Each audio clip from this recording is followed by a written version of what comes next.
हाँ जी दोस्तों, क्या हाल है, क्या हाल है, क्या हाल है। I hope you are all doing really really well. You will have to just give me 1 minute, I will be back.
Yes guys.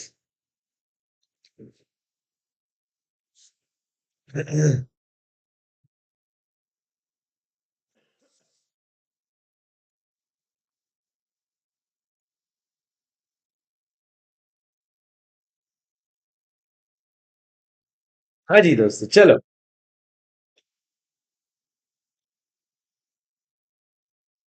Okay, perfect guys. What are we going to do today? क्या करने वाले हैं sir आज की class में अपन लोग? Sir, शुरू करें आज की क्लास।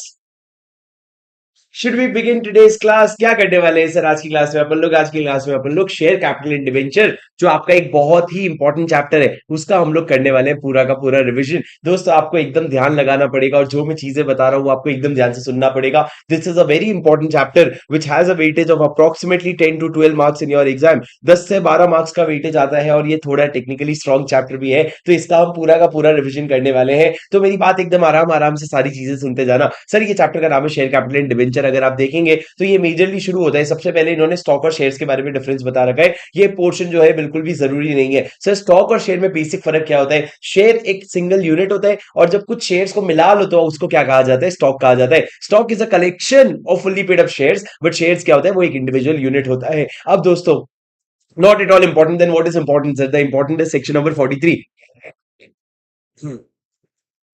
सर, सेक्शन नंबर 43 से शुरू होता है आपका ये वाला एक्ट, और सेक्शन नंबर 43 से लेकर के चलता जाता है, चलता जाता है, चलता जाता है सेक्शन नंबर 72 तक। सेक्शन नंबर 43 किसके बारे में बात करता है? बताया है काइंड्स ऑफ शेयर कैपिटल। अब ये हमें बताएंगे कि इक्विटी शेयर कैपिटल होता है, एक प्रेफरेंस शेयर कैपिटल होता है। इक्विटी शेयर कैपिटल में एक नॉर्मल इक्विटी शेयर कैपिटल होता है और दूसरा डिफरेंशियल राइट्स वाले इक्विटी शेयर कैपिटल होते हैं। सर, वोटिंग राइट्स वाले मतलब क्या? सिंपल प्लेन वेनिला बोलते हैं इनको, plain vanilla equity share capital. और दूसरा तरफ डिफरेंशियल राइट्स वाले, जो डिफरेंशियल राइट्स वोटिंग को लेके हो सकता है, डिविडेंड को लेके हो सकता है, या किसी और चीज को लेके हो सकता है। अब उसके बाद आता है प्रेफरेंस शेयर कैपिटल। दोस्तों, प्रेफरेंस शेयर कैपिटल में क्या आता है? जिसमें प्रेफरेंस होता है किस चीज को लेके? डिविडेंड को लेके, या फिर repayment of capital at the time of winding up को लेके, तो वो आपका प्रेफरेंस शेयर कैपिटल होता है। अब दोस्तों, उसके बाद आगे की बात करते हैं, मेरी बात ध्यान से सुनना। Equity share capital with respect to a company limited by shares means all share capital which are not preference share capital. वाह, अच्छा कि आपने बता दिया, नहीं तो क्या है, हम लोग कंफ्यूज हो गए थे क्या हो रहा है, बकवास कर रखा है सर। आप देखो, प्रेफरेंस शेयर कैपिटल मतलब क्या होता है? प्रेफरेंस शेयर कैपिटल मतलब जिसके दो प्रेफरेंसेस होते हैं। पहला, preference with respect to payment of dividend, मतलब क्या? उस पे डिविडेंड का पेमेंट, जब तक प्रेफरेंस शेयर को डिविडेंड का पेमेंट नहीं हो जाता तब तक इक्विटी शेयर होल्डर को नहीं मिलेगा। और दूसरा, preference with respect to repayment in the event of winding up of the amount of paid up share capital. आपके पैसे का रीपेमेंट हो जाएगा in the event of winding up. ये क्या हो गया सर? Preference share capital. अब दोस्तों, मेरी बात लास्ट वाली लाइन ध्यान से सुनना। अगर आपका दोनों में से कोई एक प्रेफरेंस भी है ना, तो उसको प्रेफरेंस शेयर कैपिटल मान लिया जाएगा। ऐसा जरूरी नहीं है कि डिविडेंड भी होना चाहिए, वाइंडिंग अप भी होना, वाइंडिंग अप पे रीपेमेंट अर्ली होना चाहिए। दोनों में से एक भी प्रेफरेंस अगर आप किसी को दे दिए ना, तो वो प्रेफरेंस शेयर कैपिटल मान लिया जाएगा। और capital shall be deemed to be preference capital notwithstanding that it is entitled to either or both the rights with respect to payment of dividend or repayment, दोनों में से कोई एक right भी होगा तो भी उसको प्रेफरेंस कैपिटल मान लिया जाएगा। सर क्या प्रेफरेंस शेयर होल्डर जो होते हैं, एक लाइन लिखा है मैंने, प्रेफरेंस शेयर होल्डर में also participate in equity pool post preferential entitlement. Sir इसका क्या मतलब होता है? बेसिकली एक इक्विटी पूल बनता है सर। इक्विटी पूल में क्या होता है, एक बार आपका प्रेफरेंस शेयर आपको मिल गया, उसके बाद आप अगर चाहो तो इक्विटी पूल के पार्ट बन सकते हो। सर इक्विटी पूल क्या होता है? सर आपको ये सब समझने की जरूरत नहीं है। Equity pool is basically something that we use in the startup world, in the venture capital world. तो इक्विटी पूल के भी आप पार्ट बन सकते हो, प्रेफरेंस शेयर होल्डर आप भी इक्विटी पूल के पार्ट बन सकते हो अगर आप चाहो तो। उसके बाद दोस्तों मेरी बात ध्यान से सुनना, sir preference share are always assumed to be cumulative unless otherwise specified. मतलब आपका बाय डिफॉल्ट क्यूमुलेटिव माना जाएगा, नॉन क्यूमुलेटिव बाय डिफॉल्ट नहीं होता, पर अगर अनलेस अदरवाइज स्पेसिफाइड है तो नॉन क्यूमुलेटिव हो जाएगा। सर कहना company have only preference share capital and no equity share capital? No, only equity share capital is possible but only preference share capital is not possible. मतलब sir ऐसा हो ही नहीं सकता कि प्रेफरेंस शेयर होल्डर है पर equity share holder नहीं है। ठीक है, ये ध्यान रख लेना, कहीं ऐसा ना हो जाए, ऐसा ना हो जाए कि आपके एमसीक्यू में आ जाए, क्योंकि आईसीआई ने ऐड कर रखा है sir. But anyway coming moving ahead, please मेरी बात एकदम ध्यान से सुनना, मूविंग अहेड प्लीज मेरी बात एकदम ध्यान से सुनना। डिविडेंड डिफरेंशियल वोटिंग राइट्स क्या होता है सर? डिफरेंशियल वोटिंग राइट्स क्या होता है, मेरी बात एकदम ध्यान से सुनना। सर डिफरेंशियल वोटिंग राइट्स अगर कंपनी इशू करना चाहती है तो उसके लिए 7 कंडीशन आपको मेरे साथ याद करना पड़ेगा। 7 कंडीशन में क्या क्या आता है रजा? सबसे पहला, आपको एओए ऑथराइज करेगा तभी आप इशू करोगे। दूसरा, आपको ऑर्डिनरी रेजोल्यूशन पास करवाना पड़ेगा। सर ऐसा लगता होगा एसआर लगेगा, पर तुम सुन नहीं रहे हो, डीवीआर के लिए ओआर लगेगा, डीवीआर के लिए ओआर लगेगा। सर सबसे पहला हो गया एओए ऑथराइज करेगा, दूसरा डीवीआर के लिए ओआर लगेगा। और ये जो ओआर है, अगर आप एक लिस्टेड कंपनी हो तो पोस्टल बैलेट से पास होगा, लिस्टेड कंपनी हो तो पोस्टल बैलेट से पास होगा। तीसरा, सर आपका जो वोटिंग पावर डीवीआर वाले शेयर होल्डर का है ना, डीवीआर वाले शेयर होल्डर का जो वोटिंग पावर है, ये टोटल वोटिंग पावर के 74% से ज्यादा नहीं होना चाहिए। डीवीआर वाले शेयर होल्डर का voting power 74% of total voting power से ज्यादा नहीं होना चाहिए। सर ये 3 कंडीशन हो गए, पहला जो बेसिक कंप्लायंस रिलेटेड हो गए।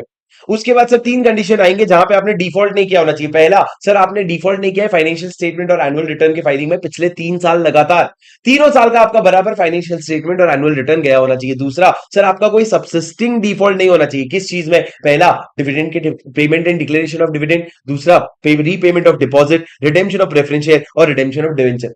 सर ये 3 चीजें होती है ना, debenture, deposit, preference share. Deposit के रीपेमेंट में कोई डिफॉल्ट नहीं है, डिवेंचर के रिडेम्पशन में कोई डिफॉल्ट नहीं है, और आपके प्रेफरेंस शेयर के रिडेम्पशन में भी कोई डिफॉल्ट नहीं है। और तो और जो डिविडेंड आपने डिक्लेयर किया उसके पेमेंट में भी कोई डिफॉल्ट नहीं होना चाहिए। There should be no subsisting default in these 4 things. उसके बाद सर आपका कोई और डिफॉल्ट नहीं होना चाहिए। कौन सी चीजों में? और भी 4 चीजें इन्होंने लिखी सर। पहला, payment of dividend on preference share, आपके payment of dividend on preference shares. दूसरा, repayment of term loan plus interest plus PF from a PFI. मतलब सर पहला हो गया डिविडेंड ऑन प्रेफरेंस शेयर, दूसरा हो गया रीपेमेंट ऑफ टर्म लोन जो आपने लंबे समय के लिए लोन ले रखा है। तीसरा, किसी एम्प्लॉय का अगर स्टैट्यूटरी ड्यूज है तो उसका डिफॉल्ट नहीं होना चाहिए। चौथा, default in crediting sum to IPF, IPF में पैसे जमा करने में देरी नहीं होनी चाहिए। सर पहला वाला प्रेफरेंस शेयर का डिविडेंड है, दूसरा वाला टर्म लोन है, तीसरा वाला स्टैट्यूटरी ड्यूज ऑफ एम्प्लॉइज है, और चौथा वाला आपका आईपीएफ में ट्रांसफर है। सर ये 4 चीजें आपको याद रखनी पड़ेगी राजा, ये सारे पॉइंट्स आपको याद रखने पड़ेंगे। उसके बाद दोस्तों मेरी बात ध्यान से सुनना, आपको क्या कहा मैंने? अगर ओ ओ ओ ओ ओ ओ ओ क्या कहा मैंने? अगर कंपनी जो है वो पिछले, अगर सुनना मेरी बात, अगर इनमें से कोई भी डिफॉल्ट होता है ना तो कंपनी अगले 5 साल तक जब डिफॉल्ट सुधार दे उसके एंड से लेके 5 साल तक कंपनी फिर भी डिस्क्वालिफाइड रहेगी। मतलब मान लो सर अगर उसने लोन का रीपेमेंट करना था 2021 में, उसने नहीं किया, कब किया? 2024 में, तो 2024 खत्म होने के बाद 5 साल तक कंपनी डिस्क्वालिफाइड रहेगी सर। उसके बाद the company should not be penalised by any court or tribunal during the last 3 years. किसी भी एक्ट के अंदर आपको पिछले 3 साल में या तो कोर्ट या ट्राइब्यूनल ने पीनलाइज नहीं किया है। RBI act, SEBI act, FEMA act, SCR act, किसी भी एक्ट के अंदर। सर ये 7 कंडीशन है, मेरी बात ध्यान से सुनना। इधर देखो सर, 3 कंडीशन इस तरीके से याद करो, 3 कंडीशन कंप्लायंस के, 3 कंडीशन डिफॉल्ट के और एक एक्स्ट्रा। सर 3 कंडीशन कंप्लायंस के क्या है? एओए पास, एओए में ऑथराइज्ड होना चाहिए, ओआर पास करना पड़ेगा लिस्टेड कंपनी के केस में पोस्टल बैलेट के थ्रू, और वोटिंग पावर डीवीआर का जो है वो 74% से ज्यादा नहीं होना चाहिए टोटल वोटिंग पावर का। उसके बाद मैंने बोला फाइनेंशियल स्टेटमेंट और एनुअल रिटर्न में पिछले 3 साल बराबर फाइल हुआ होना चाहिए। दूसरा, कोई भी आपका सबसिस्टिंग डिफॉल्ट नहीं होना चाहिए। किसमें सर? डी3पी में। डी3पी क्या है? आपका deposit debenture, deposit debenture dividend और प्रेफरेंस शेयर होल्डर, इनमें किसी में भी सबसिस्टिंग डिफॉल्ट नहीं होना चाहिए। और अब आपका कभी भी डिफॉल्ट नहीं हुआ होना चाहिए प्रेफरेंस शेयर के डिविडेंड में, टर्म लोन के रीपेमेंट में, स्टैट्यूटरी ड्यूज ऑफ एम्प्लॉइज में, और उसके अलावा लास्ट में आपका आईपीएफ में क्रेडिट करने में कोई भी डिफॉल्ट नहीं होना चाहिए। और आपको कभी भी पेनल्टी नहीं लगी होनी चाहिए कोर्ट और ट्राइब्यूनल के द्वारा। तब जाके क्या माना जाएगा कि आपने डीवीआर जो है वो बराबर, डीवीआर जो है वो आपका बराबर इशू हो गया है और डीवीआर आप इशू कर सकते हो। अब सर मेरे को एक छोटी छोटी बात बताओ, क्या डीवीआर वाले शेयर्स इक्विटी शेयर्स कैपिटल में कन्वर्ट हो सकते हैं? नहीं सर, वो कन्वर्ट नहीं हो सकते। क्या वाइसा वर्सा हो सकते हैं? वाइसा वर्सा मतलब क्या इक्विटी शेयर कैपिटल वाले डीवीआर में हो सकते हैं? नहीं सर, वो भी नहीं हो सकते। दोनों को भी एक दूसरे में कन्वर्ट होना मना है। सर टाटा मोटर्स ने हाल फिलहाल में अपने डीवीआर को क्या कर दिया, हाल फिलहाल में मतलब पिछले साल टाटा मोटर्स ने अपने डीवीआर को कैंसिल करके फ्रेश इक्विटी शेयर्स दिए उनको, पर आप कन्वर्ट नहीं कर सकते। उसके बाद दोस्तों मेरी बात ध्यान से सुनना, आगे क्या लिखा है सर, आपको अगर रजिस्टर ऑफ मेंबर्स है ना, रजिस्टर ऑफ मेंबर्स में आप सारा डिटेल लिखोगे शेयर होल्डर का, सारा का सारा डिटेल शेयर होल्डर का लिखोगे कि अगर डीवीआर वाला शेयर होल्डर है तो लिखना डीवीआर वाला शेयर होल्डर है। सर आपको बहुत जगह आईएफएससी के एक्सेप्शन मिलेंगे, वो आपको यहाँ बीच बीच में पढ़ने की जरूरत नहीं है। आपके समरी नोट्स में लास्ट में एक समरी बना रखी है, एक्सेप्शन टू स्पेसिफाइड आईएफएससी, आप वहां से पढ़ सकते हो। अब दोस्तों आ जाओ सेक्शन नंबर 46 पे, 43 के बाद सीधा आ गए 46 पे। 46 बात करते हैं शेयर सर्टिफिकेट के बारे में। सर मेरी बात एकदम ध्यान से सुनना। हाँ जी सर, क्या कहा मैंने? 46 बात करता है आपके शेयर सर्टिफिकेट के बारे में। सर शेयर सर्टिफिकेट के बारे में क्या कहता है? सबसे पहले कहता है that share certificates are prima facie evidence. अगर शेयर सर्टिफिकेट में किसी का नाम लिखा है तो ये प्राइमा फेसी माना जाता है कि वही उसका ओनर है। सर प्राइमा फेसी कब माना जाएगा? अगर सर्टिफिकेट कंपनी के कॉमन सील में आया है, कॉमन सील नहीं है तो कंपनी के 2 डायरेक्टर, और अगर नहीं तो एक डायरेक्टर और एक सीएस का सिग्नेचर है, तब जाके वो सर्टिफिकेट वैलिड माना जाएगा और उसमें जो ओनर है वो प्राइमा फेसी शेयर होल्डर माना जाएगा। अब दोस्तों अगर आपको बोर्ड का composition, if the composition of board permits, then at least one of the two directors shall be other than MDWTD। मतलब कैसे, 2 डायरेक्टर जब साइन करेंगे तो उसमें से एक डायरेक्टर कम से कम क्या होगा, MDWTD के अलावा कोई होगा। सर एमडी भी नहीं, होल टाइम डायरेक्टर भी नहीं, कोई और होगा अगर बोर्ड का कंपोजिशन आपको परमिट करता है तो। अब दोस्तों सबसे इंपॉर्टेंट पार्ट, सर अगर मेरा शेयर सर्टिफिकेट गुम गया तो क्या? गुम गया तो गुम गया भाई, तू डुप्लीकेट ले सकता है। डुप्लीकेट कैसे लेगा? सर अगर आपका शेयर सर्टिफिकेट डीफेस, म्यूटिलेट या टॉर्न हो गया, मतलब खराब हो गया, जिसे मैंने आपको क्लास में समझाया था, ईवान जो है वो साइड से पेपर खाने लग गया, वो पेपर साइड से चबा के खा गया, उसको उसने क्या कर दिया, म्यूटिलेट कर दिया, तो सर आप सरेंडर कर दो पुराना वाला कॉपी, आप फ्रेश कॉपी, डुप्लीकेट कॉपी मांग लो।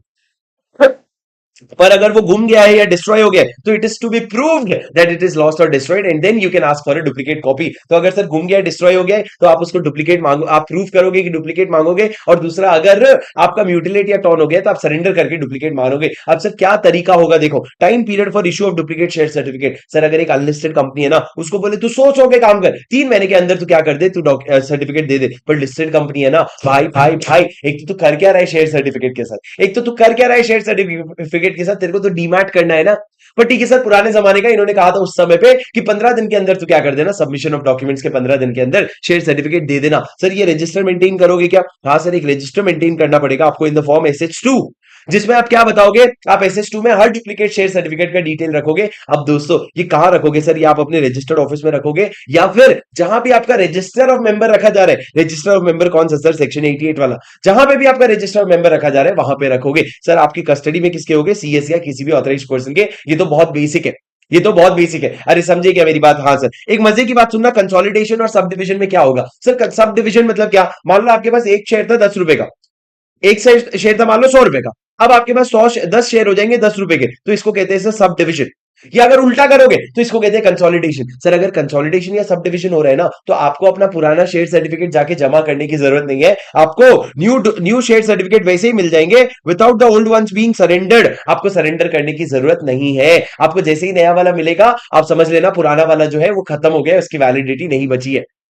ठीक है, उसके बाद सर आ जाते हैं, मेरी बात सुनना सर, अगर आपका ये तो तब हो गया जब आप फिजिकल शेयर सर्टिफिकेट होल्ड करते हो, पर अगर डीमैट में आपके अकाउंट्स है तो डिपॉजिटरी के रजिस्टर में अगर आपका नाम एज ए बेनिफिशियल ओनर दिखा रहा है तो उस केस में आप क्या मान लिए गए? आप शेयर होल्डर मान लिए जाओगे, आप शेयर होल्डर मान लिए जाओगे। अगर सर कंपनी डिफॉल्ट करती है तो कंपनी को क्या लगेगा? पेनल्टी लगेगा। ये इंपॉर्टेंट है सर, मैंने क्या कहा, ये पेनल्टी इंपॉर्टेंट है। मैं आपको ऐसे ही क्लासेस के दौरान इंपॉर्टेंट पेनल्टीज मार्क करवाऊंगा, आप नोट कर लेना। क्या कहा दोस्तों? मेरी बात एकदम ध्यान से सुनना, मैंने ये कहा इफ कंपनी, सुनना मेरी बात प्लीज ध्यान से एकदम। सर कंपनी को कितना पेनल्टी लगेगा अगर कंपनी ने डुप्लीकेट सर्टिफिकेट इशू किया with an intent to fraud, defraud, किसी को धोखा देने के इरादे से, तो कंपनी को अलग लगेगा, ऑफिसर एंड डिफॉल्ट को अलग। कंपनी को कितना sir? Minimum 5 times of the face value of the shares and maximum 10 higher of 10 times और 10 करोड़ व्हिचएवर इज हायर। और उसके अलावा officer in default will be liable for action under 447। तो minimum 5 गुना, maximum 10 times और 10 crore whichever is higher, और 447 का fraud. अरे समझे क्या मेरी बात?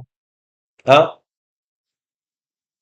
अब सर कुछ आगे इंपॉर्टेंट पॉइंट सुन लो। सर आपका शेयर सर्टिफिकेट, आपका जो शेयर सर्टिफिकेट होगा उसका फॉर्मेट होगा SH1, और डुप्लीकेट शेयर सर्टिफिकेट का रजिस्टर होगा SH2। SH1 में आपका शेयर सर्टिफिकेट का फॉर्म होगा, डुप्लीकेट शेयर सर्टिफिकेट का रजिस्टर होगा SH2। उसके बाद दोस्तों मेरी बात ध्यान से सुनना, अगर आपका बुक्स रिलेटेड बुक्स है तो आप 30 इयर्स के लिए प्रिजर्व करोगे, और अगर डिस्प्यूट है तो परमानेंटली प्रिजर्व करोगे। क्या सर, अगर आपके सर्टिफिकेट का कोई बुक्स ऑफ कोई रजिस्टर है उसको आप 30 इयर्स तक प्रिजर्व करोगे, और किसी में डिस्प्यूट है तो आप उसको परमानेंटली प्रिजर्व करोगे। उसके बाद सर जो शेयर सर्टिफिकेट सरेंडर हुए उनका क्या होगा? उनका क्या होगा सर? उनको आप इमीडिएटली डिफेस कर दोगे, उसमें आप कैंसल वर्ड लगाओगे और डिस्ट्रॉय कर दोगे after 3 years subject to board resolution and in the presence of authorised person. Sir ये बहुत इंपॉर्टेंट है। आप उसमें एक टैग लगा दो कैंसल्ड का, आप उसमें क्या टैग लगा दो? कैंसल्ड का। और कैंसल्ड बोलने के बाद आप उसको डिस्ट्रॉय कर दोगे 3 साल के बाद बोर्ड रेजोल्यूशन के परमिशन से। और सर अगर एक बात समझना, ज्वाइंट ओनरशिप होगी ना, मान लो मैं और मेरी बेटर हाफ मिल करके हमने एक शेयर खरीदा ज्वाइंट ओनरशिप में, तो भैया उस केस में क्या होगा? हमको सिर्फ एक ही शेयर सर्टिफिकेट मिलेगा। अरे समझला का है, अरे समझला का है ये सर। आगे बढ़ते हुए मेरी बात ध्यान से सुनना, सेक्शन नंबर 47 क्या कहता है? सेक्शन नंबर 47 बात करते हैं वोटिंग राइट्स के बारे में। क्या कहता है वोटिंग राइट्स के बारे में? राजा मेरी बात एकदम ध्यान से सुनते जाना। वोटिंग राइट्स क्या होता है? अगर आप एक कंपनी में इक्विटी, ज्यादा नहीं पढ़ना, इधर देखो, मेरी तरफ देखो, खत्म हो जाएगा। सर आप या तो इक्विटी शेयर होल्डर हो या प्रेफरेंस शेयर होल्डर हो। इक्विटी शेयर होल्डर तो सारे रेजोल्यूशन में वोट करते हैं, और आपका जो प्रेफरेंस शेयर होल्डर है ना, वो सिर्फ 3 रेजोल्यूशन में वोट कर सकता है। पहला वो रेजोल्यूशन जो उसको डायरेक्टली अफेक्ट करता है, दूसरा वाइंडिंग अप से रिलेटेड, और तीसरा जब बात हो रही है रीपेमेंट और रिडक्शन ऑफ इक्विटी और प्रेफरेंस शेयर कैपिटल। जब ये तीनों में से कोई भी बात हो रही है ना, तो आपका प्रेफरेंस शेयर होल्डर वोट करेगा, वरना वोट नहीं करेगा। पर सर एक बात बताओ, क्या अगर प्रेफरेंस शेयर होल्डर को 2 साल या उससे ज्यादा लगातार अगर डिविडेंड नहीं मिला, तो फिर वो सारे रेजोल्यूशन में वोट करेगा, जैसे कि वो खुद एक इक्विटी शेयर होल्डर है। कितने साल से डिविडेंड नहीं मिला? 2 साल या उससे ज्यादा लगातार डिविडेंड नहीं मिला। अरे समझे क्या? समझे क्या सर? यहाँ पे एक छोटा सा पॉइंट है कि निधि कंपनी के केस में, निधि कंपनी का पॉइंट नहीं छोड़ सकता सर। क्या कहा मैंने? निधि कंपनी के केस में no member shall exercise voting rights on poll having more than 5% of the total voting rights of equity share holder. मतलब सर जब भी निधि कंपनी के यहाँ पोलिंग होता है, तो पोलिंग में एक शेयर होल्डर 5% से ज्यादा वोटिंग राइट्स एक्सरसाइज नहीं कर सकता। बेसिक सा नॉर्म सर, बिल्कुल भी इंपॉर्टेंट नहीं है। ये हो गए आपके सेक्शन नंबर 47। 48 क्या कहता है? मेरी बात ध्यान से सुनना, variation of share holders right. Variation of share holders right. Sir variation of share holders right में क्या होता है? बहुत इंपॉर्टेंट है। इसको 2 पार्ट में डिवाइड किया है, क्लास के नोट्स में भी मैंने 2 पार्ट में डिवाइड किया है। मेरी बात एकदम ध्यान से सुनते जाना। सर पहला पार्ट क्या है? Variation of share holder right में, variation of share holder right कहता है कि शेयर होल्डर के हक को वेरी कैसे करेंगे, उसके राइट्स को वेरी करने का तरीका क्या है। सर लॉ ने बोला सबसे पहले सुन, तू कंसेंट ले ले। किसका कंसेंट ले ले? मैं तुमको बार बार बोला, बिना कंसेंट के कुछ नहीं होगा। तुमको वेरी कर रहे हैं, तुम कंसेंट ले लो। Consent in writing not less than 3/4 of the issued share. आप 3/4 का इश्यू का कंसेंट लोगे और स्पेशल रेजोल्यूशन पास करोगे। और if provision for such variation is contained in AOA, MOA or in the absence of such provision, it is not prohibited। मतलब कैसे? इधर देखो मेरी बात सुन सर। आप एक क्लास ऑफ शेयर होल्डर हो, आपका राइट्स वेरी हो रहा है। अगर आपका राइट्स वेरी करना है तो मैं 2 चीजें कर सकता हूं, या तो मैं आपका कंसेंट ले लूं 3/4 लोगों का, ये जो कंसेंट होगा इन राइटिंग है, consent in writing of not less than 3/4, या फिर मैं आप लोगों को मीटिंग बुलाऊं और आप लोगों का एसआर पास करवा लूं। दोनों में से जो चाहे वो करवा लूं। पर सर मेरी बात सुनना, ये वेरिएशन करने का पावर कौन दे रहा है? दोस्तों ये वेरिएशन जो है ना, एओए एमओए में पावर होना चाहिए। पर अगर एओए एमओए में पावर नहीं है, तो सर आपके जब आपने ये शेयर्स इशू किए थे ना, उसमें प्रोहिबिटेड नहीं होना चाहिए। जब आपने ये शेयर्स इशू किए थे उसमें प्रोहिबिटेड नहीं होना चाहिए ये वेरिएशन, तब आप वेरिएशन कर सकते हो। सर वेरिएशन के लिए आप एसआर पास करोगे। एसआर में कौन से लोगों को बुलाओगे? अगर एक क्लास ए शेयर होल्डर है, क्लास बी है, क्लास सी है। अगर आप क्लास ए का वेरिएशन कर रहे हो तो सिर्फ आप इनको ही बुलाओगे। पर अगर क्लास ए के वेरिएशन से क्लास बी का राइट्स इंपैक्ट हो रहा है, क्लास ए के वेरिएशन से क्लास बी का राइट्स अफेक्ट हो रहा है, तो आप क्लास बी के शेयर होल्डर का भी एसआर पास करवाओगे। सर सॉरी, क्लास बी के शेयर होल्डर का भी कंसेंट लोगे of 3/4 of such other share holder shall be obtain. क्या लिखा है sir? If variation of one class of share holder affects the right of any other class, तो उनका SR नहीं लोगे आप, उनका क्या लोगे? Consent of 3/4 of share holder will have to be obtain. Sir आप समझे क्या? 2 प्रोविजन है, एक तो कंसेंट ले लेना या फिर एसआर पास कर लेना। यहां पे आप सिर्फ कंसेंट लोगे, एसआर पास नहीं करोगे। तो सर कुल मिला के ये है कि अगर मैं क्लास ए के राइट्स वेरी कर रहा हूं, तो इनसे मैं क्या लूंगा? इनसे मैं या तो 3/4 इन राइटिंग का कंसेंट लूंगा या एसआर पास करूंगा। क्या मैं क्लास बी का अप्रूवल लूंगा? जनरली मैं क्लास बी का अप्रूवल नहीं लूंगा, पर अगर इससे ये लोग अफेक्ट हो रहे हैं तो मैं इनका कंसेंट ले लूंगा। यहां पे मेरे पास एसआर का ऑप्शन नहीं है। अब आगे बढ़ते हैं सर। अब जब आप क्या करोगे, आप इस तरह का वेरिएशन करोगे, तो एक पोपट ला लाएगा, बोलेगा कैंसल कैंसल कैंसल। मतलब सर रेजिस्टेंस क्रिएट करेगा वेरिएशन में। तो वो रेजिस्टेंस कैसे क्रिएट करेगा सर? कम से कम 10% पे इशूड शेयर वाले शेयर होल्डर होने चाहिए। Where at least 10% of the issued share capital है, वो लोग अगर कंसेंट नहीं करते वो तो वो ट्राइब्यूनल को अप्लाई करेंगे कि प्लीज ये वेरिएशन को कैंसिल करवा दो, और अगर ट्राइब्यूनल जो ऑर्डर देगा वो फाइनल और बाइंडिंग होगा। पर सर ये एप्लीकेशन ना एसआर पास करने के या कंसेंट के 21 डेज के अंदर देना पड़ेगा। 21 डेज के अंदर आप रोते रोते ट्राइब्यूनल के पास चले जाओ और ट्राइब्यूनल जो भी ऑर्डर देगा वो भैया फाइनल और बाइंडिंग होगा on all the share holders. और उसके बाद सर कंपनी जो है 30 डेज के अंदर आरओसी के पास ये ट्राइब्यूनल की ऑर्डर की कॉपी भेज देगी। आरओसी के पास 30 डेज के अंदर ट्राइब्यूनल के ऑर्डर की कॉपी भेजेगी। मतलब क्या है सर, बहुत सिंपल है, मेरी बात ध्यान से सुनना। सेक्शन नंबर 48 बात करते हैं वेरिएशन ऑफ राइट्स के बारे में। सर आप देख सकते हो उसपे क्वेश्चन आया है, इसमें क्वेश्चन आया है। तो वेरिएशन ऑफ राइट्स का क्या मतलब है सर? वेरिएशन ऑफ राइट्स का मतलब ये है कि आप अपने राइट्स को वेरी कर सकते हो किसी specific class of share holder के, किसी specific class of share holder के राइट्स वेरी कर सकते हो। या तो कंसेंट ले लेना या एसआर ले लेना। सर कौन पावर दे रहा है आपको? एओए एमओए देगा, या फिर ये देख लेना इशू टर्म्स ऑफ इशू के हिसाब से प्रोहिबिटेड तो नहीं है। क्या नहीं है? प्रोहिबिटेड नहीं है। उसके बाद अगर किसी और क्लास को अफेक्ट हो रहा है तो उसका भी कंसेंट ऑफ 3/4 ले लेना। उसके बाद दोस्तों ये हो जाने के बाद अगर कोई नाराज है, अगर कम से कम 10% जो होल्ड करते हैं वो लोग अगर कंसेंट नहीं दिए तो वो जाके ट्राइब्यूनल के पास अपील कर सकते हैं, रिक्वेस्ट कर सकते हैं for the cancellation of variation, और ट्राइब्यूनल जो भी ऑर्डर देगा वो फाइनल और बाइंडिंग होगा। लेकिन ये जो एप्लीकेशन आप ट्राइब्यूनल को दे रहे हो ना, ये आपको 21 डेज के अंदर देना पड़ेगा, जब एसआर पास हुआ या जब कंसेंट रिसीव हो गया। सर आप मेरी बात समझे क्या? हाँ जी सर। उसके बाद आगे बढ़ते हैं, प्लीज ध्यान से सुनना मेरी बात। सर 49 से 51 क्या कहता है? सेक्शन नंबर 49 से 51 क्या कहता है? 49 से 51 ये कहता है कि भैया 49 कहता है section where any calls. Sir देखो इसको मैं आपको कैसे याद करवाया हूं। 49 से 51 याद करवाने का क्या तरीका है? सबसे पहला सर ये इसको याद कराने का तरीका है यूएडी। यू क्या कहता है? Uniform basis. ए कहता है एडवांस और डी कहता है डिविडेंड। मेरी बात ध्यान से सुनना सर, क्या एक क्लास ऑफ शेयर होल्डर से मैं किसी को बोल सकता हूं तू एक काम कर, तू पूरा फुल्ली पेड अप दे दे, तू पार्टली पेड अप कर ले? नहीं सर, एक क्लास ऑफ शेयर होल्डर को आप यूनिफॉर्मली ट्रीट करोगे तो calls have to be made on uniform basis. Calls have to be made on uniform basis मतलब सर आप एक ही बराबर ट्रीट करोगे हर शेयर होल्डर को। दूसरा sir section number 50 very important है, पहले नहीं था सर। एक सेक्शन नंबर एक इन्होंने क्वेश्चन नंबर 37 बना दिया, एक कैटेगरी क्वेश्चन है, जरूर चेक कर लेना। सर कॉल्स इन एडवांस, मेरे को एक बात बताओ, क्या कंपनी एडवांस ले सकती है? क्या कंपनी कॉल्स इन एडवांस ले सकती है? Sir company calls in advance सिर्फ तभी ले सकती है अगर एओए ऑथराइज करे। वेयर द कंपनी में if AOA authorises accept from any member the whole or part of the amount remaining even if such amount is not called up.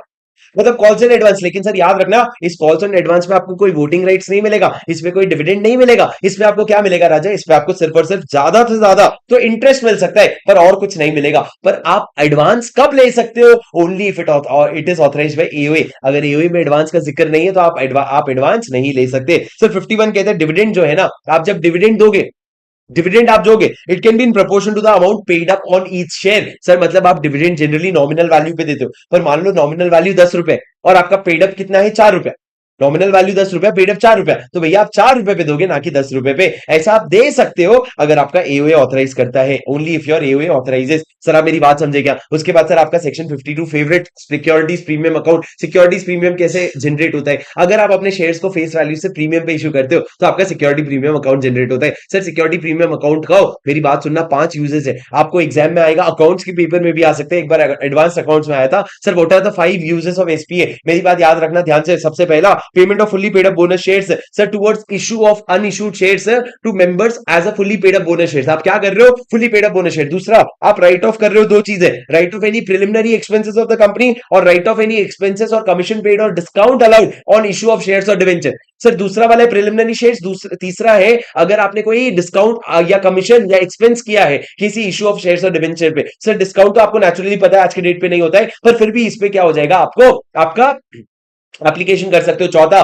For any redemption of any redeemable preference shares at a premium for providing premium on redemption of redeemable preference share. तो redemption पे अगर आप premium ले रहे हो तो उसके लिए प्रीमियम दे रहे हो तो उसके लिए यूज कर सकते हो। और लास्ट में purchase of its own share which is buyback. तो 5 यूज हो गए सर। पहला सर आपको ना कीवर्ड सबको याद रहेंगे, एग्जाम में ना इसका लैंग्वेज लिख के आना है, towards the issue of a fully paid up bonus shares. दूसरा write off preliminary expenses of the company. तीसरा write off what? Write off expense commission or discounts towards issue of shares or debentures. चौथा for providing for the premium payable on the redemption of preference shares. और पांचवा preference shares या debenture. और पांचवा आपका purchase of its own share which is buyback. ये 5 specific use है, इसके अलावा आप एसपीए का कोई यूज नहीं कर सकते। पर दोस्तों अगर कोई क्लास ऑफ कंपनी है, कोई क्लास ऑफ कंपनी है जो क्या करती है, अगर अकाउंटिंग स्टैंडर्ड के हिसाब से फाइनेंशियल स्टेटमेंट बना रही है तो आपके 5 नहीं 3 यूज हो जाएंगे। और आपका सेकंड और फोर्थ जो है कट जाएगा, तीन यूज हो जाएंगे, सेकंड और फोर्थ कट जाएगा। सेकंड क्या, राइट ऑफ प्रिलिमिनरी एक्सपेंसेस, और फोर्थ क्या है, रिडेम्पशन पे अगर आप प्रीमियम पे कर रहे हो तो उसके अगेंस्ट एडजस्ट नहीं कर सकते। कब, अगर एक कंपनी अपने फाइनेंशियल स्टेटमेंट को अकाउंटिंग स्टैंडर्ड के हिसाब से बना रही है। अरे समझे क्या तुम मेरी बात? सर लास्ट में मैंने लिखा है SPA is not a free reserve, it is in the nature of capital reserve, मतलब आप इसको डिविडेंड के लिए यूज नहीं करोगे, it is not a free reserve. Sir आपको मेरी बात समझ में आई?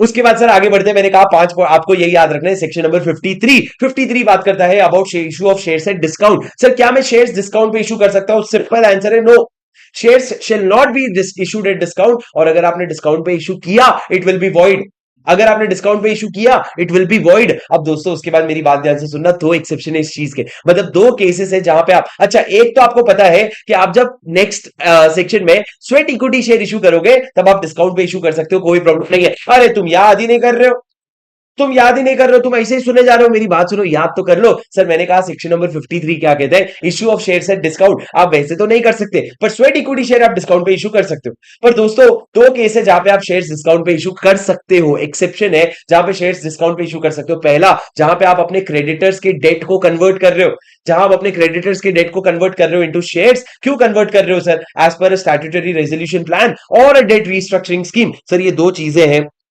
जो अपन क्लास में समझते हैं। अभी आप याद कर लो सर क्या कहते हैं इसको, कि अगर आप अपने डेट को शेयर्स में कन्वर्ट कर रहे हो किसी क्रेडिटर का, ये दो कारण से, या तो कोई रेजोल्यूशन प्लान की वजह से, या फिर आपका इंटरनल रीस्ट्रक्चरिंग जो बोलते हो, जिसको आप डेट रीस्ट्रक्चरिंग स्कीम बोलते हो, उसमें आप क्या कर रहे हो, कन्वर्जन कर रहे हो, तो चल जाएगा। उसके बाद दोस्तों अगर आपने डिफॉल्ट कर दिया, मतलब अगर आपने शेयर्स डिस्काउंट पे इशू कर दिए, तो कंपनी को लगेगा fine up to the amount raised और 5 lakh rupees whichever is less. जितना आपने अमाउंट रेज किया डिस्काउंट पे, या 5 लाख रुपए विच एवर इज लेस, उसके ऊपर से आपको पैसा रिफंड भी करना पड़ेगा 12% पे इंटरेस्ट दे करके। मतलब जो पैसा लिया वो वापस करना, जितने समय के लिए रखा उसका इंटरेस्ट देना, और उसके साथ साथ को क्या देना पड़ेगा, फाइन। फाइन कितने अमाउंट का सर? फाइन मिनिमम जितना तूने रेज किया और 5 lakh rupees whichever is lower. समझे सर?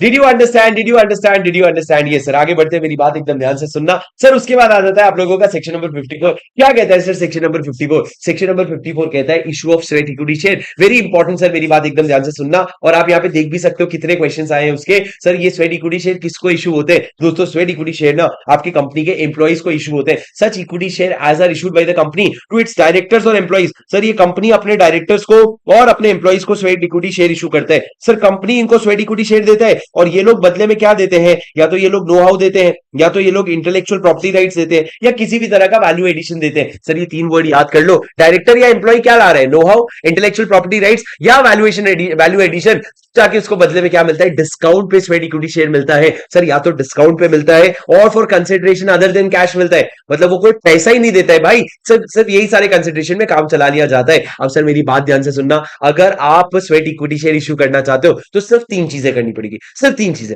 सबसे पहले आपको क्या पास करना पड़ेगा, एसआर। सबसे पहले आप एसआर पास करोगे। अच्छा एक बात ध्यान रखना, जब आप स्वेट इक्विटी शेयर इशू करते हो ना, you issue shares of class which is already issued.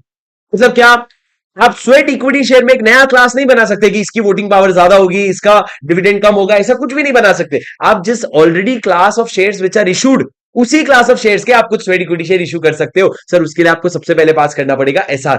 क्या पास करना पड़ेगा राजा? सबसे पहले एसआर। एसआर के बाद दूसरे केस में क्या आते हैं आप देखो ध्यान से। सर रेजोल्यूशन में क्या लिखोगे, कितने नंबर ऑफ शेयर्स देने वाले, उसका मार्केट प्राइस क्या है, क्या कंसिडरेशन हमको मिल रहा है, और किसको दे रहे हैं, सारा डिटेल लिखोगे। और सर अगर आप लिस्टेड हो फिर जाके आप सेबी का कंप्लाइंस कर लेना, पर अगर आप अनलिस्टेड हो तो आप ये वाले रूल्स का कंप्लाइंस कर लेना। बस इतनी सी बात है। आपको स्वेट इक्विटी शेयर अगर देना है सर, आपको पहले उसका डेफिनेशन याद करना पड़ेगा। स्वेट इक्विटी शेयर मतलब आप किसी अपने डायरेक्टर या एम्प्लॉय को शेयर्स दे रहे हो for consideration other than cash और फॉर अ डिस्काउंट, और उसमें आप क्या क्या मिल रहा है बदले में, know how, intellectual property rights और वैल्यू एडिशन। आप बोल ही नहीं रहे हो, आप बोल ही नहीं रहे हो, आप ऐसे बैठे हो जैसे आपका एग्जाम नहीं। मेरे एग्जाम में तीन चीजें बोलो ना, पहला वैल्यू एडिशन, नो हाउ और आपका इंटेलेक्चुअल प्रॉपर्टी राइट्स। अब दोस्तों उसके बाद मेरी बात ध्यान से समझना, मैंने क्या कहा, आपकी तीन चीजें करनी पड़ेगी, एसआर पास करना, सारा डिटेल्स देना, और लिस्टेड है तो सेबी का कंप्लाइंस, नॉन लिस्टेड है तो रूल्स का कंप्लाइंस। उसके बाद आगे मेरी बात सुनो, एक लाइन लिखा है सर, इसमें क्या लिखा हुआ है मेरी बात ध्यान से सुनना। अगर आप स्वेट इक्विटी शेयर इशू कर रहे हो तो क्या स्वेट इक्विटी शेयर और जो नॉर्मल इक्विटी शेयर है क्या वो बराबर बराबर में रहेंगे?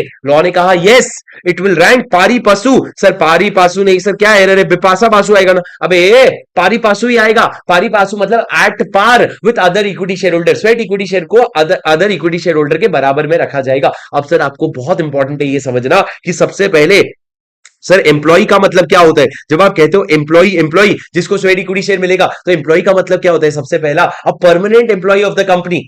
जो कंपनी का परमानेंट एम्प्लॉय हो, जो भले इंडिया में हो या दूसरा ना हो। सर तीन लोग आते हैं। सबसे पहला permanent employ of the company, दूसरा और डायरेक्टर ऑफ द कंपनी, जब भले वो होल टाइम है या नहीं है, और तीसरा ये जो डायरेक्टर और एम्प्लॉय की बात कर रहे हो ना, आप अपने सब्सिडरी और होल्डिंग के भी ले लेना, ये सारे लोग क्या हो जाते हैं? एम्प्लॉय। मतलब सर मेरी कंपनी का एम्प्लॉय कौन हो गया पता है? जो मेरे परमानेंट एम्प्लॉय है, जो मेरे कंपनी के डायरेक्टर्स है, और उसके अलावा मेरे होल्डिंग कंपनी और मेरे सब्सिडरी कंपनी के भी परमानेंट एम्प्लॉइज और डायरेक्टर्स जो है वो मेरे क्या बन जाएंगे? एम्प्लॉय बन जाएंगे, जिनको मैं स्वेट इक्विटी शेयर दे सकता हूं। इसलिए मैंने आपको बताया था सर, रिलायंस जियो तो लिस्टेड नहीं है, रिलायंस जियो तो लिस्टेड नहीं है, पर रिलायंस इंडस्ट्रीज लिस्टेड है। तो रिलायंस इंडस्ट्रीज क्या कर सकता है? रिलायंस जियो के एम्प्लॉइज को बोल सकता है कि मैं तुमको स्वेट इक्विटी शेयर दे रहा हूं, क्योंकि सर लिस्टेड तो रिलायंस है ना।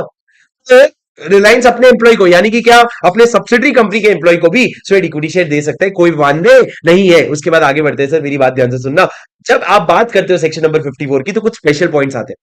क्या स्पेशल पॉइंट आता है सर? सबसे पहला validity of SR. Validity of SR में क्या आता है रजा, कि आपने जो एसआर पास किया है वो 12 महीने तक के लिए वैलिड रहेगा। उस 12 महीने के अंदर तू क्या कर लियो रजा, उस 12 महीने के अंदर तू अपना स्वेट इक्विटी शेयर का प्रोसेस खत्म कर दियो। अब सर सबसे इंपॉर्टेंट पॉइंट, मैक्सिमम कितना स्वेट इक्विटी शेयर इशू कर सकता हूं पर ईयर? एक साल में। बहुत इंपॉर्टेंट है, इस पे क्वेश्चन आएगा। सर मेरी बात ध्यान से सुनना, shall not exceed 15% of the paid up equity share capital or issue value of 5 crore whichever is higher।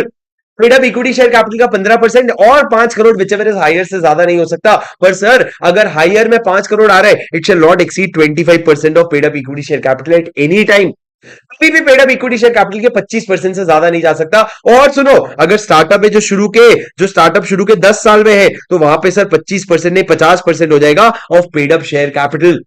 50% हो जाएगा पेड अप शेयर कैपिटल। क्या मतलब सर? मेरी बात इधर ध्यान से देखना। सर मैंने ये कहा कि अगर आप स्वेट इक्विटी शेयर इशू कर रहे हो, और मान लो आपका paid up equity share capital कितना है? 10 करोड़ रुपए है। तो उसमें आपका इशू साइज क्या हो जाएगा? आपका इशू साइज हो जाएगा इसका 15%, और विच इज 1.5 करोड़, और 5 crore whichever is higher. But sir whichever is higher में मान लो मैंने क्या कर लिया, 5 करोड़ हायर है, तो मान लो मैंने 3 करोड़ का इशू करने चला, तो 3 करोड़ का नहीं हो सकता, क्योंकि सेकंड लिमिट ये कहता है कि maximum 25% of paid up equity share capital हो सकता है, विच इज 2.5 करोड़। तो आपका मैक्सिमम 2.5 करोड़ हो जाएगा। और तीसरा इन्होंने कहा, अगर आप स्टार्टअप हो ना जो शुरू के 10 साल में, तो आपके लिए लिमिट कितना हो जाएगा? 50% of paid up share capital, not paid up equity share capital. Paid up preference share capital अगर दिया होता तो आप उसको भी ऐड करते, but paid up share capital का 50% हो जाएगा। तो 15, 25, 50, ये आपके 3 लिमिट्स है सर, जो आपको याद करने पड़ेंगे। अब मेरी बात ध्यान से सुनना, यहाँ पे एक लॉक इन है, 3 साल तक का क्या करोगे आप? लॉक इन करोगे, और ये लॉक इन आपके शेयर सर्टिफिकेट में मेंशन होगा सर। 3 साल तक के लिए, 3 साल तक के लिए आपका क्या रहेगा? लॉक इन रहेगा। मेरी बात ध्यान से सुनना सर, ये जो लॉक इन डेट है ना, ये जो लॉक इन है 3 साल का, ये फिक्स्ड है। आप 5 साल का या 2 साल का लॉक इन नहीं कर सकते, 3 साल का ही लॉक इन होगा। अब दोस्तों उसके बाद मेरी बात सुनो ध्यान से, इशू प्राइस क्या होगा जो आपका रजिस्टर्ड वैल्यूअर बताएगा और वैल्यूएशन करेगा। सिर्फ अकाउंटिंग एंट्री बताओ ना, अगर आप स्वेट इक्विटी शेयर इशू कर रहे हो, उसका क्या ट्रीटमेंट करोगे? अरे बहुत सिंपल सा ट्रीटमेंट करोगे ना। अगर आपको जो बदले में कंसिडरेशन आया, अगर वो डिप्रिशिएबल या अमोर्टाइजेबल एसेट है, मतलब वो एक तरह का इंटेंजिबल एसेट है, तो आप उसको कहां पे कर दो? बैलेंस शीट में डाल दो। वरना आप उस स्वेट इक्विटी शेयर को पीएनएल में डाल के खत्म करो। मतलब क्या सर, जब आप स्वेट इक्विटी शेयर इशू करोगे, तो आप इक्विटी शेयर कैपिटल क्रेडिट करोगे, तो डेबिट में क्या करोगे? अगर कोई अमोर्टाइजेबल एसेट आया तो बैलेंस शीट में डेबिट कर दो, और अगर कुछ नहीं आया तो पीएनएल में एक्सपेंस आउट करके खत्म कर दो। इतनी सी बात है सर। और उसके बाद आप एक रजिस्टर मेंटेन करोगे एसएच3 में। इतनी सी बात है, जो किसके बारे में बात करता है? ये आपके section number 54 sweat equity share के बारे में बात करता है। अरे तुमको समझ रहा है क्या सर? तुमको समझ रहा है क्या सेक्शन 54 स्वेट इक्विटी शेयर? इधर ध्यान से सुनो, एम्प्लॉय को दोगे स्वेट इक्विटी शेयर, बदले में क्या मिल रहा है? या तो डिस्काउंट पे दे रहे हो, या कंसिडरेशन अदर देन कैश। क्यों मिल रहा है सर? आपको नो हाउ मिल रहा है, इंटेलेक्चुअल प्रॉपर्टी राइट मिल रहा है, वैल्यू एडिशन मिल रहा है। सवाल ये उठता है कि देने का प्रोसेस क्या होगा? 3 चीजें कंप्लाई करनी पड़ेगी सर। एसआर पास करो, आप अपनी डिटेल सारे दो, नंबर ऑफ शेयर्स किसको दे रहे हो, कितने भी दे रहे हो, क्यों दे रहे हो, और उसके बाद तीसरा सर, आप लिस्टेड हो तो सेबी का कंप्लाइंस करो, नॉन लिस्टेड हो तो हमारे रूल्स का। उसके बाद मैंने ये कहा कि दोस्तों रूल्स की जब बात करते हैं, तो रूल्स में आपको सबसे पहले बताया जाता है एम्प्लॉय कौन होता है। सर एम्प्लॉय में आपके एम्प्लॉइज भी आते हैं, परमानेंट एम्प्लॉइज आते हैं। परमानेंट एम्प्लॉइज मतलब क्या? जैसे आप जब आर्टिकलशिप में जाते हो तो आप स्टाइपेंड पे काम करते हो, आप परमानेंट एम्प्लॉइज नहीं हो। दूसरा आपके डायरेक्टर्स आते हैं, और तीसरा होल्डिंग और सब्सिडरी कंपनी के भी परमानेंट एम्प्लॉइज और डायरेक्टर्स आते हैं। उसके बाद मैंने कहा वैलिडिटी जो है 12 महीने का होगा एसआर का, उसके अंदर आप पास कर देना। इशू साइज लिमिट क्या होगा सर आपका इशू का? वो मैंने आपको बता दिया, 15%, 25%, 50%। 15% of paid up equity share capital और 5 crore whichever is higher. It can not exceed 25% of paid up equity share capital. पर अगर स्टार्टअप है और शुरू के 10 साल में, 10 साल बहुत इंपॉर्टेंट है, तो उस केस में आपका क्या हो जाएगा? उस केस में आपका, अरे वो हीरो, उस केस में क्या हो जाएगा सर? उस केस में आप लोगों का लिमिट सेट हो जाएगा। ये सारी चीजें हो गई सर, बहुत इंपॉर्टेंट बातें थी, खत्म हो गई। पर समझे क्या तुम मेरी बात? अरे बोलो हाँ कि नहीं, यस और नो सर, बोलो हाँ कि नहीं।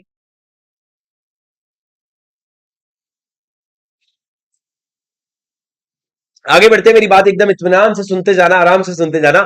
सेक्शन नंबर 55 किसके बारे में बात करता है राजा? सेक्शन नंबर 55 बात करता है आपके रिडेम्पशन ऑफ प्रेफरेंस शेयर्स के बारे में। किसके बारे में बात करता है? रिडेम्पशन ऑफ प्रेफरेंस शेयर्स के बारे में। सर बेहद इंपॉर्टेंट कॉन्सेप्ट है, आराम से सुनोगे तभी जाके समझ आएगा रिडेम्पशन ऑफ प्रेफरेंस शेयर के बारे में। दोस्तों ये क्या कहते हैं, सबसे पहले आप अगर एक प्रेफरेंस शेयर इशू कर रहे हो ना, तो आप इररिडीमेबल तो इशू कर ही नहीं सकते, मैंडेटरी है कि आप रिडीमेबल प्रेफरेंस शेयर इशू करो। क्या करो? रिडीमेबल प्रेफरेंस शेयर इशू करो। दूसरा दोस्तों, मैंने क्या कहा, प्रेफरेंस शेयर के लिए क्या कंडीशंस होंगे, प्लीज मेरी बात एकदम ध्यान से सुनना। सर चार कंडीशन है, इतना ऑर्गेनाइज तरीके से आपके आईसीआई मॉड्यूल में दिया नहीं है ये सेक्शन, इसको एकदम ध्यान से समझो। सर आप अगर इशू करना चाहते हो प्रेफरेंस शेयर, सबसे पहला एओए में ऑथराइजेशन होना चाहिए, दूसरा आप जनरल मीटिंग में एसआर पास करोगे, तीसरा आपका कोई भी पुराना सबसिस्टिंग डिफॉल्ट नहीं होना चाहिए रिडीमेबल प्रेफरेंस शेयर को लेकर के। या तो आपने रिडेम्पशन नहीं किया या फिर आपने डिविडेंड नहीं दिया, ऐसा कोई भी डिफॉल्ट नहीं होना चाहिए। और सर आपका रिडेम्पशन कितने समय के लिए हो, कितने समय में होगा? मैक्सिमम 20 साल तक होगा, 20 साल से ज्यादा का नहीं हो सकता। यानी कि चार कंडीशन इधर देखो, EOA, SR, no subsisting default, related to preferential. क्या हो सकता है सर? या तो तूने रिडेम्पशन नहीं किया या फिर तूने डिविडेंड नहीं दिया। और चौथा आपका मैक्सिमम 20 साल का हो सकता है। पर क्या सर एक्सटेंड करवा सकते हैं? हाँ सर, अगर कोई कंपनी इंफ्रास्ट्रक्चरल प्रोजेक्ट्स में इन्वॉल्व है, कहां पे? इंफ्रास्ट्रक्चरल प्रोजेक्ट्स में, तो उस केस में एक्सटेंड करवा के 20 साल की जगह 30 साल कर सकते हैं। पर आपको अपने 21st ईयर से हर साल 10% का रिडेम्पशन करना पड़ेगा at the option of the preference share holder. Sir infrastructure project में हो, अगर मतलब कौन से, लोढ़ा डेवलपर्स, जिसे लोढ़ा डेवलपर्स है, तो लोढ़ा डेवलपर्स ऐसी कंपनी है, तो उसमें आप क्या कर सकते हो, आप 20 साल की जगह 30 साल रख सकते हो, लेकिन हर साल आपको 10% का रिडेम्पशन करना पड़ेगा at the option of the preference share holder. ये क्या हो गया सर? ये आपको इशू करने का तरीका हो गया कि रिडीमेबल प्रेफरेंस शेयर इशू करने के लिए क्या कंडीशन है। तो एक बार इशू कर दिए तो उसके बाद रिडेम्पशन करना पड़ेगा। रिडेम्पशन कैसे होगा सर? मेरी बात ध्यान से सुनना, सबसे पहले पढ़ो रिडेम्पशन का सोर्स क्या होगा। सर रिडेम्पशन के लिए पैसे किधर से आएंगे? The redemption can be profits of the company which is available for dividend. और दूसरा, proceeds from fresh issue made for purpose of such redemption. या तो आपके पास जो प्रॉफिट है उससे रिडीम कर दो, या फिर आप फ्रेश इशू कर लो, उससे आप रिडेम्पशन कर देना। लेकिन याद रखना sir, fully paid up preference share redeem होता है, पार्टली पेड अप तो फोरफीट होता है।